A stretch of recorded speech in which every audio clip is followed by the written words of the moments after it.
Hello everybody and welcome back to Red Devils TV. Now it's your Manchester United versus Leicester preview. And is the title race on? That's all I have to say. Because even though Arsenal have won 4-2 against Aston Villa today, they look shaky. And Manchester City have just lost to Nottingham Forest 1-1. Well, not lost, but they've drew. So, is a title race on for Manchester United? For me, I'm not a believer that the title race is on, but there are many United fans out there who are jumping on the hype train, who think that this is going to be Man United's year. People say that we're in a title race, but then we're not going to win it. But doesn't that mean that you are in the title race? It's completely confusing in my opinion, but I feel like that as long as we make top four, I consider that as a successful season, despite the fact that we're in a Carabao Cup final and we're currently drawing 2-2 to Barcelona in the Europa League round of 32. So, the way this season's going, I would still be happy. I mean, my expectations were that United would still finish outside of top four, but if we somehow did get top four, I would still be happy with that for that result for the season, because United have proven over many seasons that we are inconsistent of getting top four. So I don't believe to be on this hype train that we are in a title race. I am firmly happy being in third place and putting pressure on the likes of Arsenal and City, because we are still being seen as the dangerous team now. We're being respected again by our rivals, and that's what we like to see. And I do think tomorrow is going to be a very tough game, because Leicester, if you look at their last two games, they've scored 8 goals. Despite conceding first in both games, they've come out and scored four goals in each game. And that was 4-2 win against Aston Villa, and it was a 4-1 win against Spurs. So it's not like they're going against relegation teams. They're going against good sides from mid-table and above. So have Leicester somehow reached the magic formula, or have they just played the two teams at the right moment? Only time will tell, and it'll be a massive test for Erik ten Hag, because I consider this next week or next 10 days to be the most important days of Erik ten Hag's career as a Manchester United manager this season. And you might be thinking, why is that? But realistically, if we win against Leicester tomorrow, then we go, I think it's 2 or 3 points behind City. That's, that says it all itself. But then you might have to start considering, are we in a title race then? I'm still not going to say so, but for the believers out there who are on the fence about it, maybe that will be not the nail in the coffin, but that might solidify your decision on are we in a title race or not. But it's all down to opinions. And as well, obviously, we've got the Barcelona game on Thursday at the leg at Old Trafford, the second leg. And then we've got the Carabao Cup final against Newcastle on the Sunday. So these next 3 games are crucial for Erik ten Hag and his season for Manchester United. Because realistically, I am going to go on a bit of a tangent here, but if we somehow lose against Newcastle or lose against Barcelona, it is a bit of a setback, because it just ruins everything that Erik ten Hag has been working towards. Like I described the derby with Manchester United and Manchester City, that it feels like a movie. It feels like that the hero, they've had the loss at the start of the season, this is metaphorically speaking, but we've had the loss at the start of the season, and then the hero goes on a comeback. Or let's say, for example, my favourite film being the Rocky films. So let's think, in Rocky 3, Mr. T obviously beats Rocky Balboa. He wins the championship. And then Rocky starts from the bottom again. He goes and trains with Apollo Creed. And what happens at the end of the movie? He wins his championship back. That reminds me of the hero loses to win story. And much like Rocky 3, where United at the start of the season, we lost, we got embarrassed by the big teams. The start to the season wasn't great, and now we're dangerous. Now we're a threat, and now we look like we are competing and we can win every single game. And there is going to be a point at some point where United do lose a game. And hopefully that's not against Barcelona. Hopefully that's not against Newcastle in the Carabao Cup final. Because I feel like our moment is now. This next week is, like I said, the most important week for Manchester United. And realistically, even though Newcastle are defensively a great team and Eddie Howe is exceeding expectations, I don't rate them. I feel like Newcastle, yes, they're a good team. They're a well-trained, well-coached side.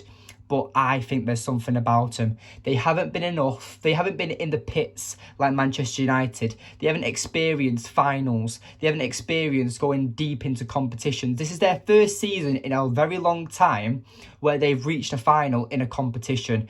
And I think they're going to bottle it. I feel like it's going to overwhelm them. And United, with the experienced players that we've got who have been in many finals, and the experienced coach we have who's been to Champions League semi-finals, who's been in many European competitions, who's been to many finals, who's won a league with Ajax last season, he's going to be drilling into that players, and United have the advantage. But I'm going to explain a lot more about that against Newcastle.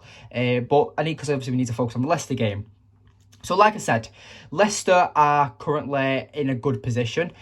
The way you look at it is either they've finally hit the formula and they're going to start scoring again and being the threat that a lot of people remembered them being last season, or two, they've just played two teams on a bad day or at the right moment, and they've punished them and capitalised on just beating them on the day. And I mean, scoring 8 goals in the last 2 games, which was obviously 4 goals and 4 goals, was a very good performance. But like I've already said as well, is that they conceded the goal first. So that just shows that United can't score a goal and then sit back and try and scrape the game 1-0. Because it shows that Leicester, even if they go a goal down, they're ready and are going to pounce and going to create an opportunity for them to try and get an equaliser and possibly even a winner if they do get that equaliser. Because Leicester's attack is surrounded by one man. It's resolved by one man, and that man is James Maddison. I mean, the guy's got 21 goal contributions in his last 19 Premier League starts. I'm going to say that again. 21 goal contributions in his last 19 Premier League starts. That's 13 goals and 8 assists. You talk about Marcus Rashford's red-hot form after the World Cup. James Maddison is a dangerous player, and that's why I'm saying that everything runs around him. The build-up play, the passing it out wide to the wingers, getting into the box, making the passes into the box. United, we need to go strong, and I think it is for James Maddison, because even though Inacho's been playing well, even though Harvey Barnes has been playing well, Tete, from the new signing that they've got, he looks a good player.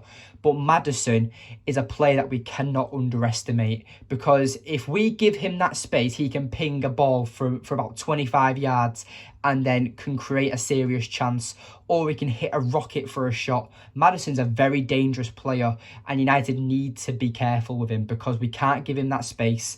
We have to shut him down at all points, and I feel like that, and that's why I would go for the team that I've gone for. Also, is this the time that we see Diego Dalot come back? Because even though this is an important week for Manchester United and it's an important game in the Premier League, I think we need to rotate. And I think that players have proven that they can step up to the table when needed. And I don't know, do we rotate or do we not? But because it's one of them.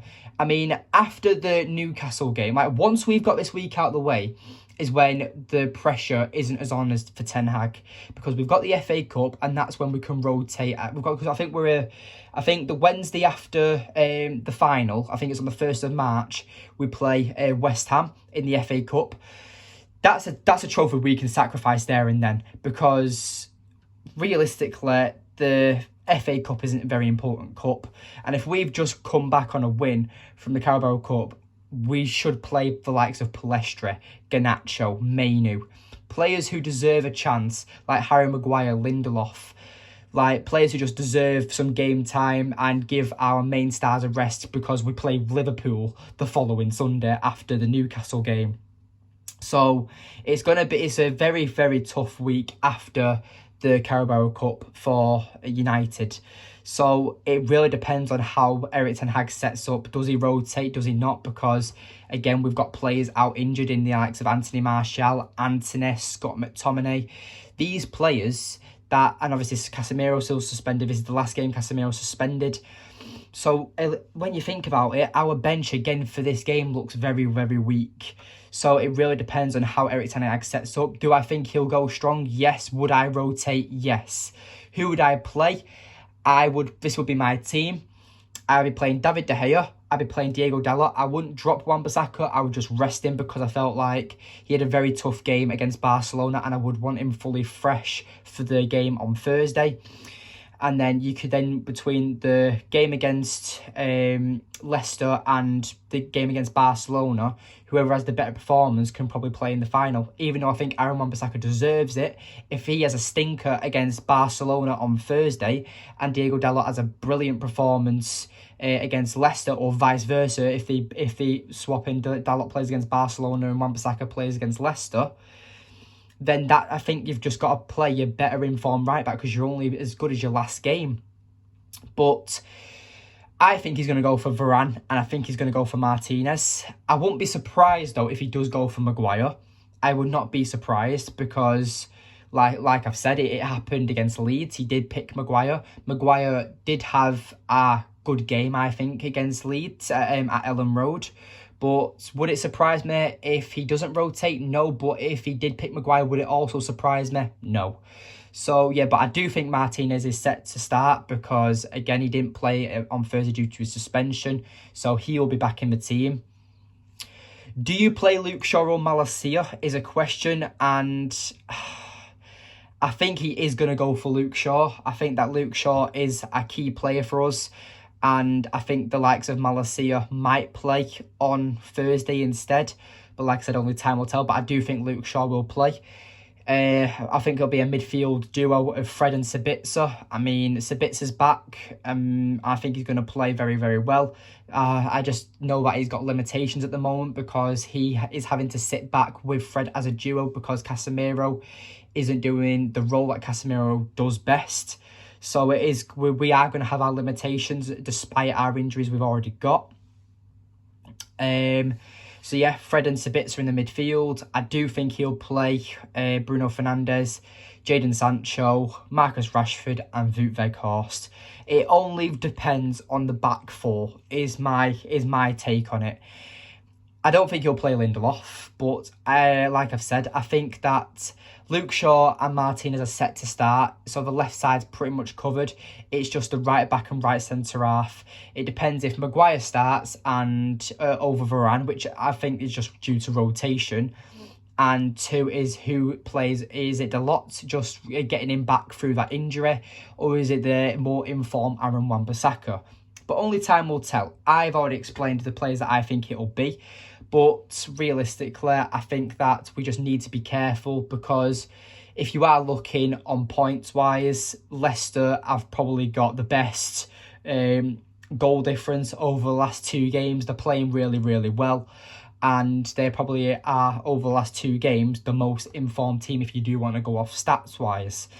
So I do think it'll be a hard game. The score I'm going to go for is 2-1 Manchester United. I think that's like with the law of averages, I think that it's a score that we haven't seen from Manchester United for a while. It's been a score that hasn't happened too many times this season. So it would not surprise me if United do scrape the win 2-1. But I do think it's going to be a proper battle. We need to be careful of Tielemans. I mean, like, Leicester's issue at the moment is their defence, with the likes of Justin being out for as long as he has been, as well as Johnny Evans. Because at the start of the season, them two players were starters, and once they got injured, that's when Leicester started to drop off a little bit. But they're starting to see getting their form back now. Now players are returning from injury. So only time will tell. I do think it's going to be a tough game, but I do think Manchester United will come out on top. But yeah, I've already said my score prediction. I've already said about my predicted 11. I've talked about the players that I think are going to be dangerous, mainly James Maddison. We'll talk about Brendan Rodgers' tactics. I mean, it starts off from the goalkeeper, Ward. He was in great form at one point earlier in the league, but he does seem to be conceding at least one goal or 2 goals, because I think Leicester have a hole in their defence. They don't have Johnny Evans, and even though he's an ex-Manchester United player, I think that he is a perfect player for Leicester, and you can tell they've missed him. So I think they don't look as strong as they do at the back. So it just really depends. Is it going to be one of them games where it's I score more than you score against me? Because I don't think it'll be a clean sheet for Manchester United, but I don't think it'll be a clean sheet for Leicester either. And I've already said my score prediction. I'm going for 2-1 Manchester United, but this is just my prediction. I'm backing my team. It just really depends on the team that Erik ten Hag sets out to use, because as we've already seen, even though Harry Maguire played against Leeds last week, loads of fans put their hands in the head for that and were like, why Maguire? Why Maguire? Maguire got a clean sheet. Maguire proved that he can, even though he's struggled against that in that game against Leeds, he performed well. He stepped up to the plate when needed. He didn't make stupid mistakes what cost us. So if Maguire does play, like I've said, I would not be surprised. But Erik ten Hag's the manager. I'm just a fan doing a YouTube channel, doing a YouTube video, and just giving you my thoughts on how the game's going to go. So yes, thank you for watching today's video. Please remember to like, subscribe, comment and share. We're on the road to 600 subscribers. So yes, thank you for watching today's video, and I'll see you in the next one. Goodbye.